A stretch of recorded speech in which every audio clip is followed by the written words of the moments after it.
Salam jumpa kembali saudara sekalian di rumah. Saya Pastor John Toring datang dari Paroki Santo Simon Petrus Gembala Tugu Minasa. Dalam acara renungan harian 5 September 2020, kita mulai dengan tanda salib lebih dahulu. In Patris et Filii et Sancti. Amen.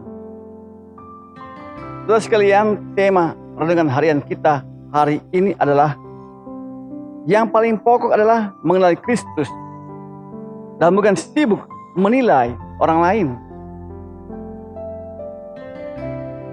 Menjalani hidup yang benar memang sulit. Orang demikian akan mudah disalahpahami oleh siapapun.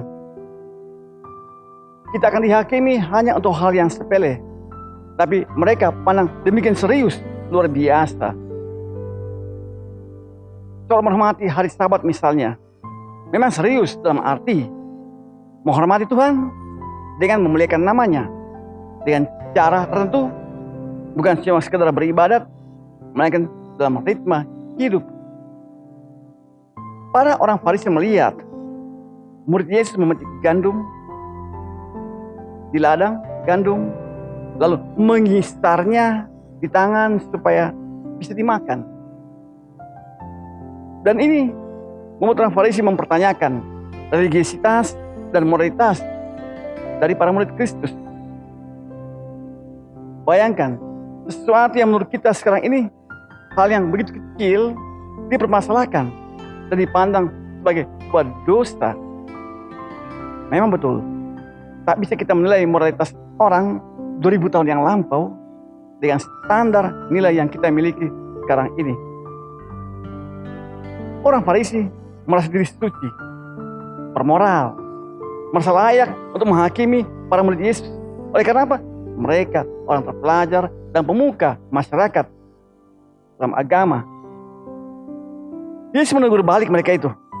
Karena apa yang para murid lakukan belum apa-apa dibandingkan dengan yang dilakukan oleh Daud dan para pengikutnya ketika lari dari kejaran Raja Saul. Daud dan para pengikutnya melakukan sesuatu yang sungguh dilarang, namun mereka tidak dikecam. Begitulah manusia, sering memiliki standar ganda. Terhadap orang yang satu bisa keras menilai begitu rupa, seolah-olah kita ini pemilik surga. Tetapi pada orang yang lain, kita lebih berat, yang mungkin kasusnya lebih berat, kita akan berkata, maklum manusiawi, kita mengertilah, kita bisa pahami.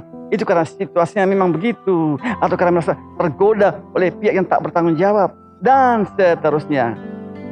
Melakukan pembelaan sengit, itu yang kita lakukan. Manakah sikap yang harus kita miliki? Rasul Paulus menunjukkan kepada kita untuk tidak menyombongkan diri, apalagi mengutamakan orang ini dibanding orang itu. Memiliki standar yang ganda. Paulus menunjukkan kepada kita bahwa cara Tuhan menilai sangat berbeda dengan cara dunia menilai. Apa yang dunia anggap hebat, oleh Tuhan bukan dianggap apa-apa. Karena itu Rasul Paulus mengatakan bahwa dirinya bersedia menjadi rendah dan dihina agar orang-orang lain mengalami hidup yang baik.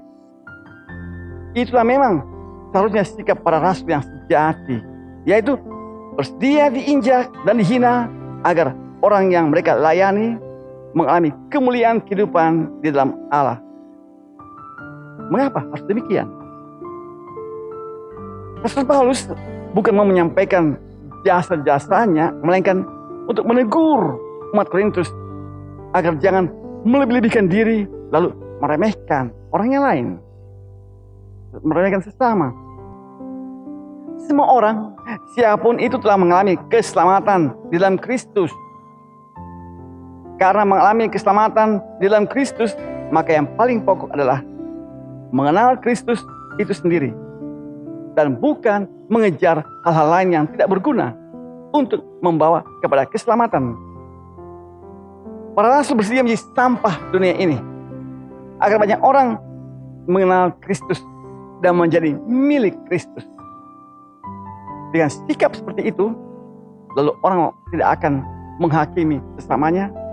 Sebab Yesuslah yang jadi Tuhan, dan setiap kita berada di dalam Tuhan Yesus. Amin. Laudatus Yesus Kristus, semoga namanya dimuliakan. Dan kita semua sepanjang hari ini diberkati oleh Tuhan. Saya, Pastor John Turin datang dari Paroki Santo Simon Petrus Gembala Sungguh Minasa. Sampai jumpa kali berikut.